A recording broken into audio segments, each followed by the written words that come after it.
and I've not done as I said I would. Ballast is still yet to be glued, and instead I've gone off and decided to get Southern Green out and paint the old Hornby Skaledale bridge. I think actually it's what it was the bridge from the Harry Potter thing, I think. I don't know, but I got it for quite a good, like 15 quid I think, on eBay ages ago. So I've just painted it up. I've kind of, well, I did do a black wash, but you can't really tell on the steps and stuff, but it has been painted a little bit. So yeah, yet to be kind of properly weathered. And I have added smoke deflectors here, and that's just a bit of card, you know, like the black card you get, just scored and then bent over and then stuck on with gold PVA at the moment. So that's pretty good. I'm pretty happy with that. So the next up probably won't be the ballast. We'll see. I'll let you know. See you soon. Okay, right, I'm back. It's baking up here. The heat in this cabin's definitely stays in nowadays. But yeah, here we go. I've got the ballast down. And what I'm just going to kind of go over a little bit about what I do. It may or may not help people. But this is the chinchilla sand that's commonly referred to. It's really cheap, and here's a whole load of it that you see it's really fine, really fine. Kind of perfect scale, really. I think it's maybe a little small, but I think it looks all right. Especially when it's weathered up, I think it looks brilliant. So I'm going to be using that again, mostly because I'm cheap and tight. But you know, you've got to do what you do to try and save some money. Otherwise, it costs you an arm and a leg. So basically, yeah, I use one of these water pourers for an iron. I fill it up, and then I just basically drag it along like you see with those with the tools that you can buy. It fills all the gaps. I get my thumb and I rub my thumb through. It leaves some parts where you know you got some ballast on the rails and on the sleepers.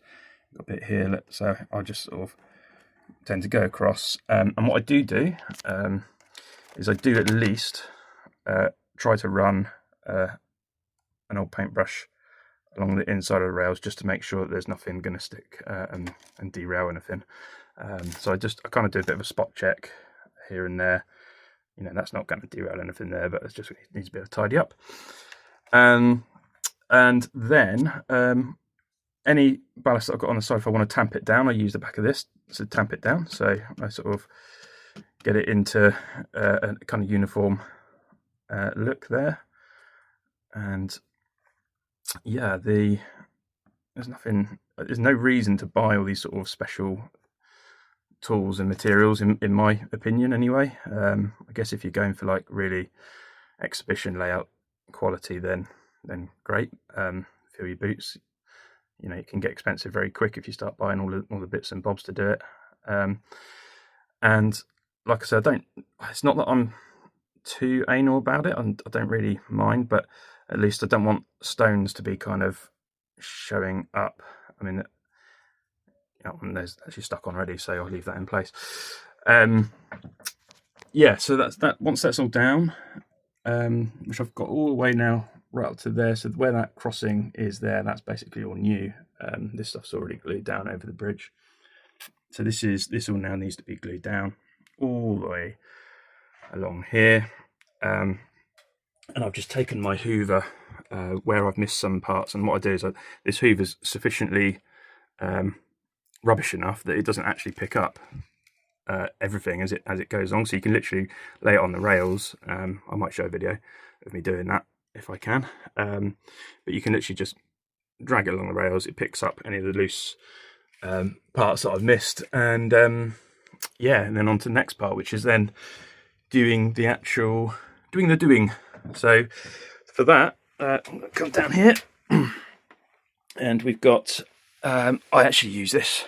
I found this is so much easier to rather than a pipette. I know you see people do a pipette, but this is just a barbecue bottle, and you can change the the flow by just twisting this, so you can kind of get little tiny bits out, or you can like saturate if you want. So that's just a PVA mix. I have put a bit of washing up liquid in that as well, a couple of drops, because this stuff is so fine that it really does need the surface tension to be broken. I do then obviously do the soapy water bit first as well. I've tried the IPA as well, like an IPA spray, but I actually don't find the IPA spray works that well. I don't know why. I think it's maybe the material that I'm using. I know this is not actual ballast, so yeah, maybe it's that. I don't know, but yeah, for me, this is what works. So I'll come back. I'll see if I can set up to do a time lapse. But to be honest, there's so many time lapses of people doing this. It's kind of a bit boring, so I probably might not show it. I'll just show you the end result. Catch you later. Bye. Okay, I'm back, and I have done all of the PVA now from right over there, right across here, and right the way. It's a long old distance, isn't it? And you can see it's just still covered in glue at the moment, but obviously that will set as we go. I can't really get to the entrance to the tunnel here, but let me have a look with the camera, because actually I've got a little bit more work to do here. To sort that out and make that look presentable. But yeah, the majority of this is, now I'm just, like I said, because I got in early, I can just make sure I occasionally come in and play around with these. And obviously I'll give these a proper clean. The contacts obviously here, because although I've wired these quite well, they've all got droppers everywhere. I still want to make sure that I've got a pretty good connection on here, so I'll give them a good clean within the contacts. But yeah, I haven't actually checked to see how this looks, but yeah, that looks pretty good to me. I think that looks really good actually. Bit of weathering on there, and it should make a huge bit of difference. Obviously then got to finish this area here, and then I'll start probably painting up bits and bobs to go on the platform, but this is coming together. I still haven't decided what I'm going to do here. I kind of regret this part. If there's anything I regret my idea to have like a hill here, because in order to kind of correct this, I'm going to have to take it all apart and then level it out and make this level, and then have it as the cattle dock. So really the cattle dock would have been on this side originally, because it wouldn't have been here. I mean, it's just a silly idea to have it there. So I think my idea to have a cattle dock here is probably gone in the bin. I'll probably just have this as a random siding, and have a fence here, probably that can be open so that you can do loading if maybe it had a dual use or something, or I'll actually just put some fencing across here, because passengers didn't even need to come this side. They're all down here, so this is just a kind of loading area. So that's still in the mix. Can't really make up my mind on it, to be perfectly honest, as you can tell. Every time I look at it, I go, it doesn't make any difference. I'm not really gonna it doesn't make a difference what I do there. It doesn't make a difference, so I'll stop worrying about it. I think I'll just do what comes naturally.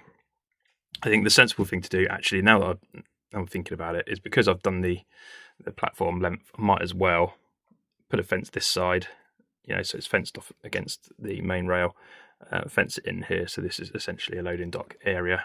Yeah, I think that's what I'll do, but we'll see. Yes, so that's the update. It has been difficult to get to kind of do it. I've been busy, I've been away, I've been pretty much away every single week this month. I think I did cover off earlier, but if I haven't, here's the signal box from LCUT that I've painted up. I just need to give that a spray of varnish and put some windows in and use the paint, buff titanium paint, to kind of rub in to make the mortar lines, because it's kind of a bit dark at the moment in comparison to sort of, say, this one over here. So yeah, I need to tone that down a little bit from being so dark. Then I'll probably work out what I'm doing. I I might continue to use this ballast stuff. This, yeah, I might do all the way along here as the sort of floor for the what would be a goods yard area in the engine shed. So, and then I haven't got my head around what I'm going to do with the engine shed in terms of like hard standing. I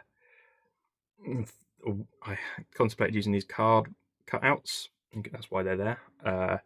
Just to sort of like, but I think they'll look a bit naff. So I was then going to experiment with maybe some kitchen towel, with PVA, lay that down. That'll go then rock solid, and then I can like paint it up. I think I'll do a couple of experiments on that before actually committing to that. But yes, that's us here for the time being. So I will see you later, hopefully with a bit more progress within the next sort of 2 weeks. But we'll see what comes. All the best, and see you later. Bye.